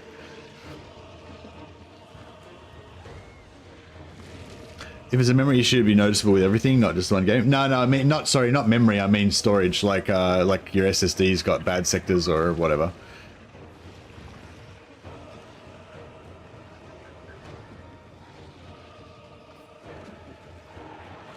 But if it's shutting down, then that would mean that the CPU's overheating or the graphics card's overheating or something, right? Maybe not. I don't know.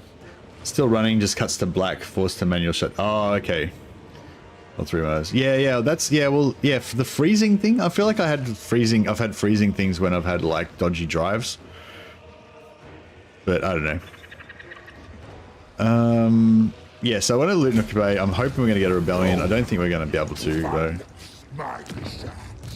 Onward. For Nurgle. God damn it. As I was hoping I could say, I kept this guy out of the battle, missing out on experience points, so that I could potentially pop him into a raid stance, and we could maybe hit it there. Yeah, we can't quite make it. Yeah, if I had to, so yeah, if on turn 1, if you don't garrison inside the settlement, then you can then you'll be able to get it.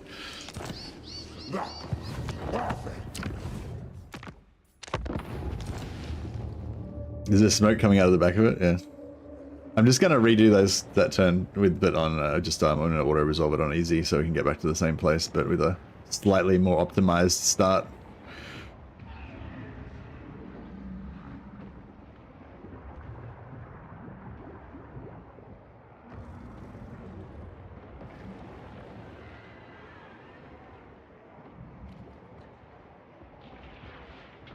Are the battles feeling any better now? I don't know. Battles feel pretty good, but I felt like the battles felt pretty good before, so I don't know. Is there a specific thing with the battles that you didn't like or whatever?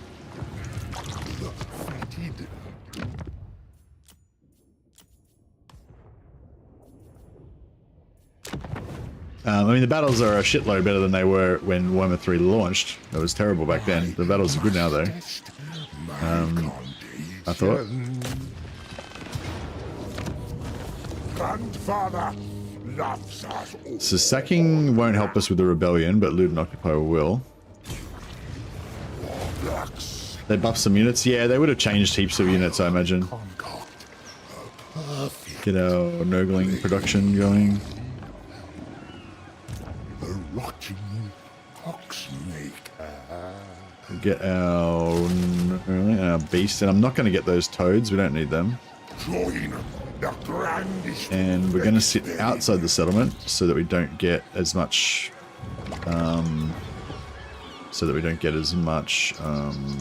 Public order. And then we're going to pop this on him.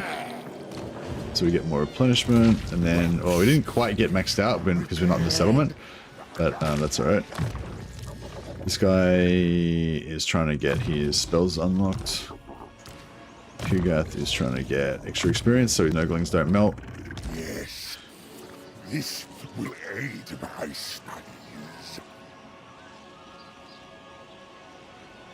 Yeah, we could hire another unit of plague bearers, but I don't think I don't really want anything except Nurglings. In the long term, in the short term, maybe we need some more units or whatever, but in the long term, I don't really want anything except for Nurglings.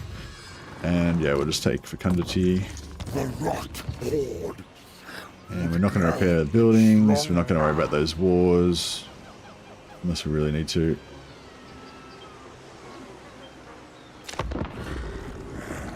A most satisfactory outcome. Does Kugath have problems against the Ghost faction? I don't know what would have changed really about that, but yeah.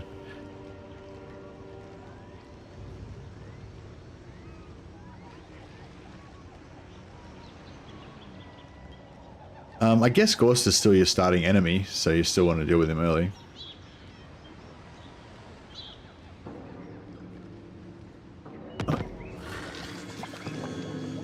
Yeah, Kugath still boosts Nurglings heaps, yeah.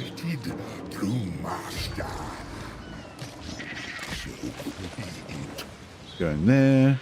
This guy can't move still. We can recruit another lord though. Burning body. Oh, burning body? Well, say yeah, that's what I was saying. Like, I don't know if.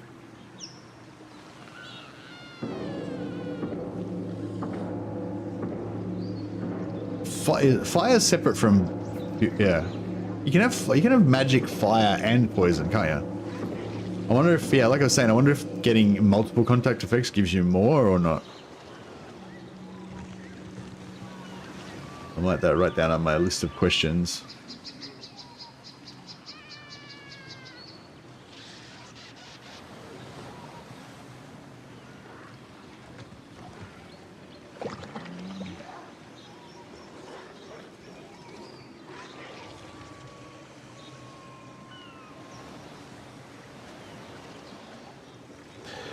A few patches ago, Gorse got his starting mortis engine removed to help Kugath start. Ah, okay, nice. You can have multiple contact effect. No, you can't have multiple contact. You can only have one contact effect, but fire doesn't count as a contact effect, I don't think. Like, it does in terms of it, you know, it does fire stuff, but it doesn't, like, count yet. You can have one contact effect other than fire, as far as I know, and other than fire and magical attacks. I'm pretty sure fire doesn't count as a contact effect in terms of the limit. Braxtonov said, tell him to check Total War logs or window event viewer. You mean a window event viewer? To get the cause of the error? Yeah, but the thing is he can't do anything because he has to crash his computer. But it'll still keep the logs when you reboot it.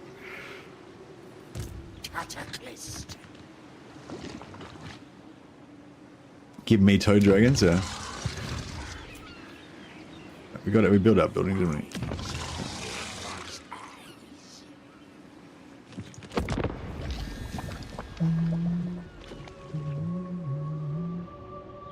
Just check after the crash reboot. Yeah, cool.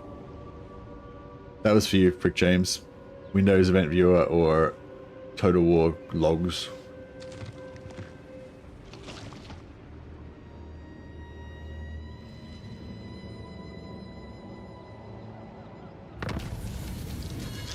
Alright, we got fecundity. So yeah, in this reality, we we got much more. 58 minus 9 equals what? 67. Plus we're gonna get minus 30 here, so it'd be 97. And if he raids, then yeah, we should be able to get it in one turn. Oh yeah, we'll just I'll just auto resolve this on easy. It's actually gonna do better than I did when I fought it manually. Wow, probably do a lot more damage on the Nurglings, but you know. We're gonna loot and occupy, so we get the extra rebellion. Not quite, but we move outside. Now it's what's that at? 58, 59, 99. Yeah, that's good. And this bad boy, gonna pop a rebellion.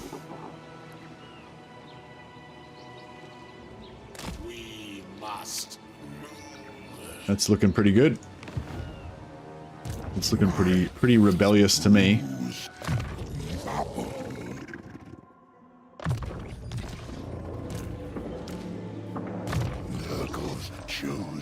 And I want to try to check out Renowned and Feared.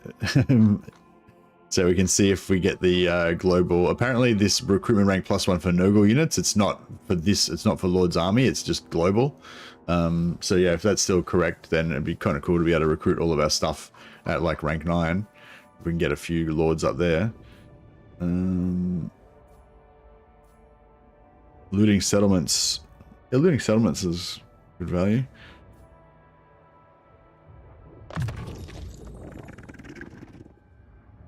I kind of want armor though as well. Oh, actually, what we'll do is we won't worry about the blue line for now. We'll just go for whatever we want to go for, and then we can just respec once we get what do you want? 4, 5, 9, 10, 11, 12. Yeah, once we get to level 12, we can just respec into it. Upkeep, yeah, upkeep reduction is good. But I'm hoping we're not going to be as broke as we were in previous renditions because the economy is a lot better now for Nurgle.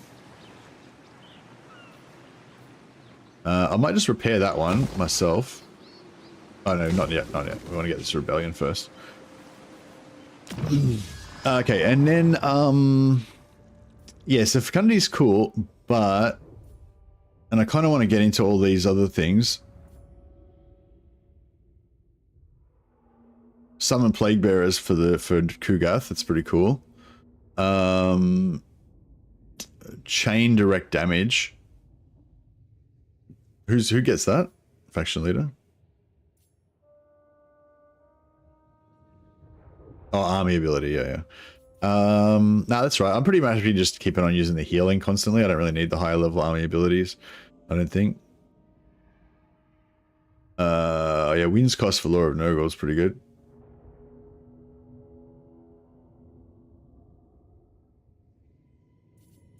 But that's a long way off. So yeah, I don't know. I think we're just going to go for the plague stuff on this side. So if we get down to here, our plague duration gets +1 turn, and a plague immunity duration -1 turn. So it's pretty awesome. It's a long time. It's going to go for a long time. Gelt has +10. Gelt lost the +10 army faction wide. Oh, did he? Oh yeah, no, he lost. Yeah, Gelt lost the +10 army faction wide, but he gained an AOE around him. I think he's got like a 55-meter radius AOE where everyone within that radius gets +15 armor. So it's like only, yeah, you gotta butt hug him to get your armor buff now. Which is, it sort of works well with his new sort of army style as well, because you can go, it's pretty good to go for like a wizard doom stack with him, where you just have heaps of heroes, and maybe even have a second like hero stack with more heroes, you know. So if they're just all in a blob around him, then they'll all be getting that 15 extra armor. Thanks for the event viewer recommendation. I'm actually able to find some info. I think it might be a damned unnecessary Intel application that's the culprit. Oh, that's awesome. That's good news, Frick James, and thanks Braximov1 for the Braxivimov1 for that suggestion. We've helped him out.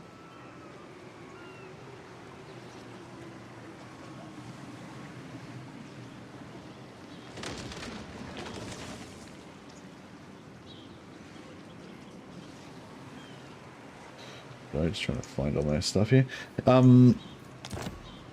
All right, let's we get this in. We got this guy to come. Oh, actually, is it quicker to go through the water? Oh yeah, I feel like there's something weird about this area here where you can't actually zero move, like you can't actually attack it. Blessed be the beauty. Yeah, he's not quite in range. All shall fester.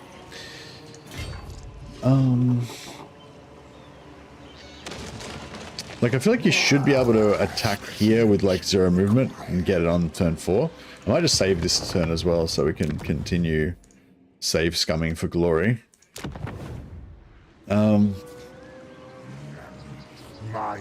new plague is delightfully peaceful. The Plague Weaver. Alright, now we're in range. Has he still got the 0 movement option? No, he can't make it now. If you didn't go for the rebellion and you brought this lord in on the previous battle, then you would be able to put this lord in force march to put him out here, and then on turn 4 you'd be able to use him to do the initiation, and then you'd be able to get Kugath to reinforce. So you'd be able to take that. I think so. You'd be able to take that on turn 4 if you want to do it that way. But yeah, I think we're just gonna not worry about it. The rotten poxmaker.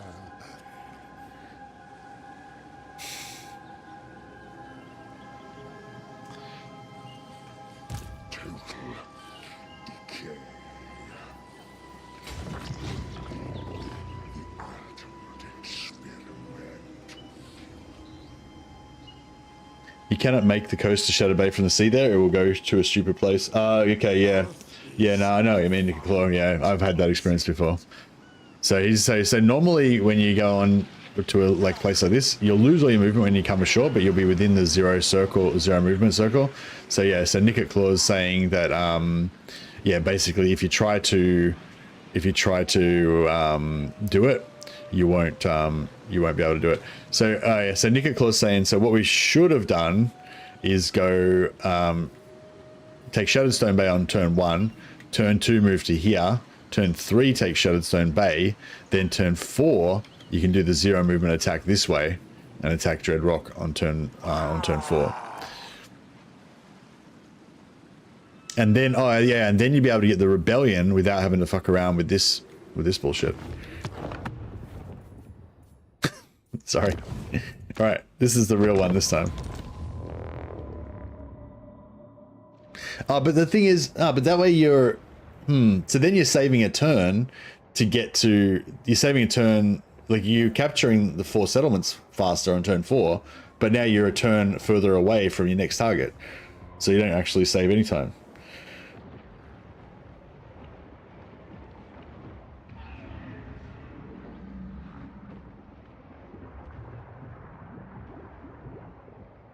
Isn't it better to do it? Isn't it better to do it this way? And that way you'll be able to get an extra turn of replenishment.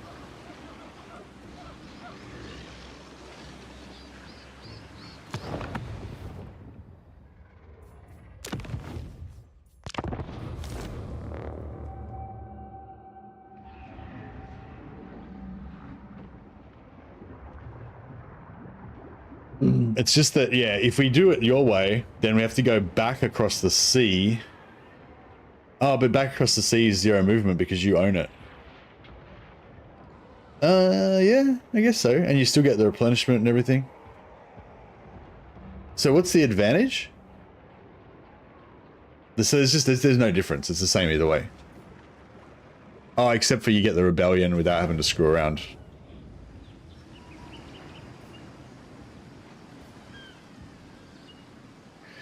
No, I don't think there's anything missing for Chaos Dwarves. I think Chaos Dwarves just don't get ancillaries.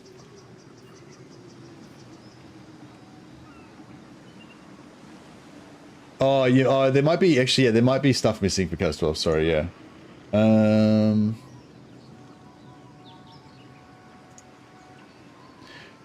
Sorry, yeah. So yeah. I don't think Chaos Dwarves don't get ancillaries from like in-game events.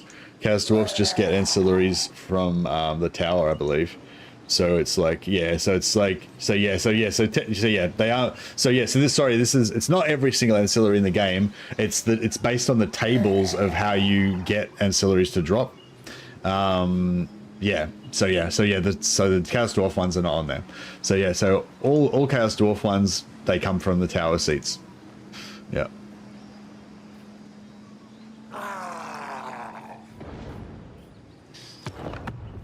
Alright, I'm just going to try out this other one and see if I like it any better. If we make it past turn 4 today, then it'll be a miracle. But yeah, like I said, this is just a sciencey stream, just trying to figure out a good start for Kugath. I didn't really want to spend every single, like the whole stream just figuring out the turn sequence for the first 4 turns, but, you know, I just went down a bit of a rabbit hole on that. I actually was more wanting to for science, yeah, I was more wanting to science streams are cozy, yeah. Are we still on easy mode? No, put it on easy mode so we can get this done a bit faster. Do you still do the Grandfather loves us all. We can loot and occupy in the first one, and then we can. Do you loot and occupy this? Do you loot and occupy Shattered Stone Bay as well if you want to get the rebellion on turn 3, or you skip that one? Probably skip that one. Hey, I probably should have skipped this one as well, actually, and then I should have. Then I could do both of those if we need it. I'll concoct a perfect play.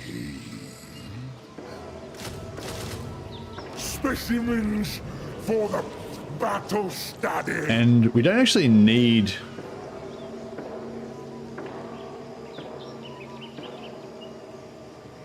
Can we attack from there? We can attack from there? No. Do you reckon if I go to there with channeling, I can still attack them the same turn? Which I can channel to there and then attack? Okay. And do you do the unholy manifestation on turn 1, or we don't really need to because we're going to get the extra replenishment. We're going to get the extra replenishment when we're channeling, so we'll be at like pretty close. We'll be like 90% by the time we get there. Yeah, I wouldn't. Don't worry about it. We'll just have the extra lord in the battle with us. Scaled skin again. Beautiful. Oh, it's the same save. That's why. That's not luck.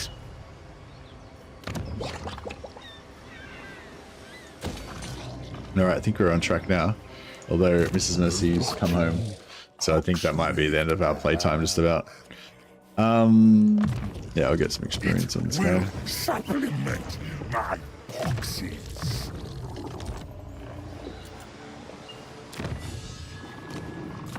An aid to the plague. Somebody said Dwellers Below is getting... Not Dwellers Below, they said... I thought... Oh, did they? I thought they said... No, they said Menace Below is getting nerfed. Dwellers Below already got nerfed. Dwellers Below is the life magic spell. The power damage dealing spell. I thought somebody said Menace Below got nerfed. Maybe I read it wrong. But yeah, whoever said that, you want to add any further information on that? I'd be interested to hear it. Furies are expendable. The only way to keep them alive is not to use them. Yeah, fuck. Furies suck, eh? The only, yeah, you can use, if you use Furies just entirely only for killing towers, that's the only thing you use them for, then that's fine. Maledicta. Is he going to be in the way? I might just, The malignant are yeah, zero move him over there, just to make sure he's not in the way. Oh, I feel like he might have already been in the way anyway. And yes, we are going to make it. Thank you for your good advice, Nicky Claw. And this guy can go into channeling stance as well, and he can just go behind. Glory. If I recruit another one, he won't be able to get there in force march, will he? So I may as well wait till we get over there. prepared.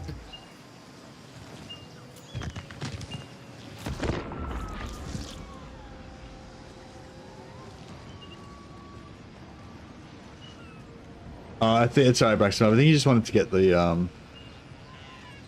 think he's found some Windows application that might be causing the problem.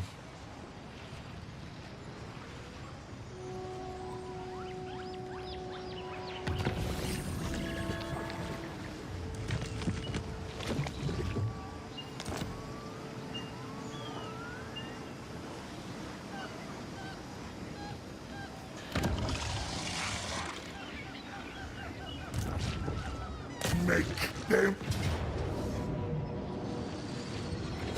harvest. Spacing. Cataclysm. The rot follows. Yeah, we'll take the Kugath.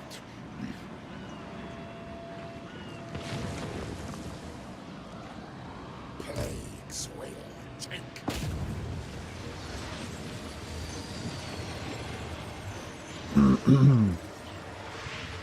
we'll take the.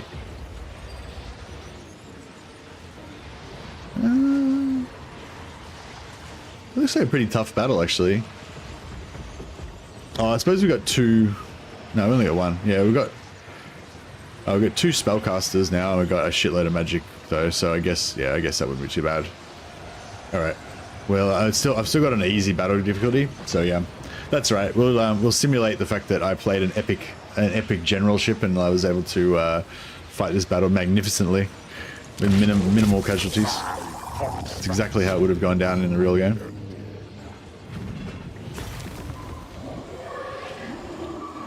And we'll loot and occupy again. What are we at now? Yeah, so we're going to get a rebellion. 100. So once we occupy that, we're 100% going to get a rebellion, no problem. Put this guy just inside. I want him to be like. We'll just like do that. So yeah, he should be inside the 0 movement range, so he will have the same movement as Kugath. And we'll put another lord in as well. There's multiple spots to come ashore here, isn't there? Yeah. And we'll get another lord as well. Other scaled skin. Oh, I like scaled skin.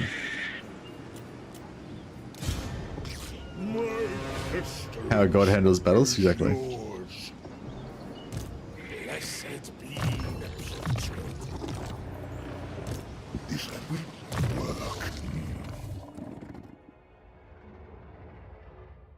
I'm torn. I want the blue line, but also want I like to get thick skinned to get extra armor for Kugath and get missile resistance for Kugath as fast as possible, because his main thing that he dies from is getting shot. So anything that you can do to reduce his incoming damage.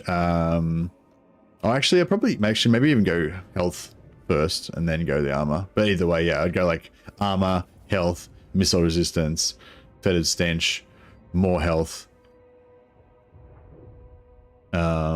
Yeah, I mean, unholy resilience also gives him a 30% casualty replenishment rate, but you shouldn't really need it. I think we don't really need to rush Renown and Feared though, because we can always just, once we get to level 12, we can just respec all our level 12 lords and then we can test it out that way. I don't think we're going to need the money. I feel like the money is not that bad for Nurgle anymore, so I don't think we need to worry about the money side of things. The other thing I would maybe want to go for is the physical resistance for your Nurglings as well is also pretty good. But I feel like in the early game, the main thing that screws you is Kugath getting shot. Like I don't usually lose battles because my Nurglings gave up life, you know. That's I don't know. That's how I feel. I'm not sure if that's accurate or not, but yeah. I might just pay for the repair on that, and hopefully we get a random repair on one of these other ones. Physical resistance for Nurglings, yeah. That's the same as it always was, I'm pretty sure. Oh, was it?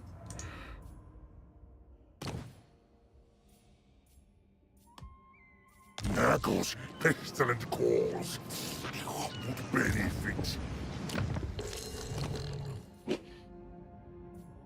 It's speed and physical resistance. I'm pretty sure that's what it always was. I don't think it's changed, but maybe I'm wrong. And then once we get them ranked up, we can get them missile resistance as well, make them even more tanky. Nurgle gets random building repairs. Yeah, all factions get random building repairs. It just repairs one building per turn a little bit. So if a building gets like really close to being fully repaired, I usually will just pay for it so that I can get my random repairs on one of my other ones. I don't know. That's just what I usually do. I don't know if it's very impactful or if it even really makes any difference, but yeah. Nah, not the whole thing. Nah, just a little bit of repairs, just the natural one.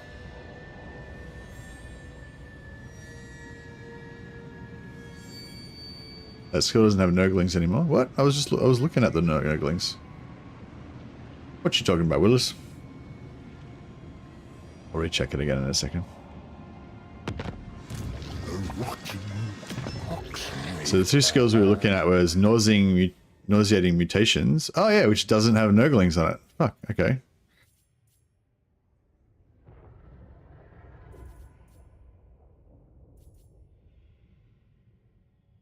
Thanks, Norman. Thanks, Norman. I've totally missed that. Right. So yeah, we used to get physical resistance and speed, I think, but now we get armor and melee defense. Oh, is that always the way it was? Maybe that was always like that. I don't know. Maybe I'm losing my mind. But yeah, melee defense and armor. That's anyway. That's both. They're all. I still want to get that ASAP. Basically, I want my Nurglings to be tanky as they can be, so they can just absorb damage. And the only weak point of that is that, you know, Kugath is a massive target for shooting, and even all this stuff trying to make him tougher is not even going to do anything. He's still going to get wrecked anyway. But yeah, if we can try and make him die slightly slower from shooting. They used to get physical resist. Okay, cool. Yeah, basically, yeah, I don't care what it is. Anything that makes them tankier is what I want to get, you know. So regardless of whether it was physical resistance or it was... Do I need to go left side or right side? I think left side works, right? Yeah. Alright, so we got the movement there. Can this guy fit in here? No, we're not. Yep. And this guy... Can he fit in there as well? Nope. Okay, that's right. Put him in force march so we can get some experience on him as well. I'll get him in here. Glory. Alright. And then this battle, well, we already fought this battle before, and, you know, obviously I did it perfectly. I didn't lose my Furies or anything, so we'll simulate that again by doing it on easy mode. Battle. The ultimate. And we'll loot and occupy just to make sure, double sure that we get the rebellion that we want. And looks like we're going to get the rebellion even while we stay inside the settlement, so I'll stay inside, get the extra replenishment.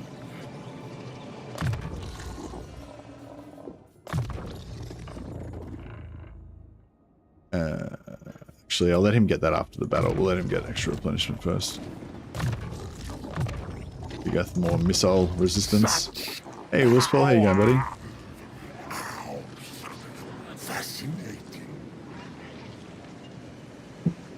So, The weeping saw of chaos prevails.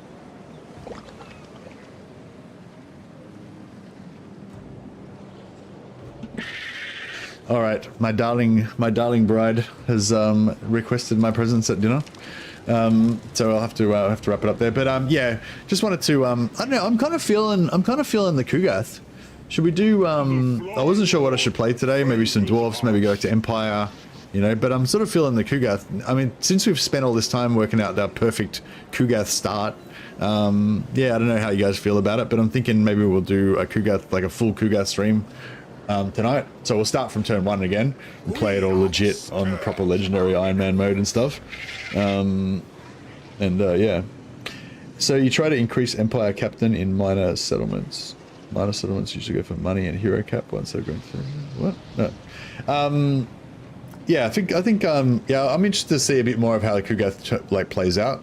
So yeah, I might give Kugath a full-on stream. I don't know. We'll see how we go. If you have any input to about the choices or any ideas of things that I should check out or whatever, yeah, just message me on Discord or put a comment on one of my videos. But yeah, thanks guys, and thanks. Oh yeah, did anyone check? Did somebody actually buy something from Instant Gaming? I'll check if I. Oh yes, boom! I got 16 cents. Thanks whoever bought that, whatever you bought. I've now earned 16 cents through my affiliation. Woohoo! All right, so it does work. I'm glad. All right, thanks guys. Have a good one, and I will catch you all later.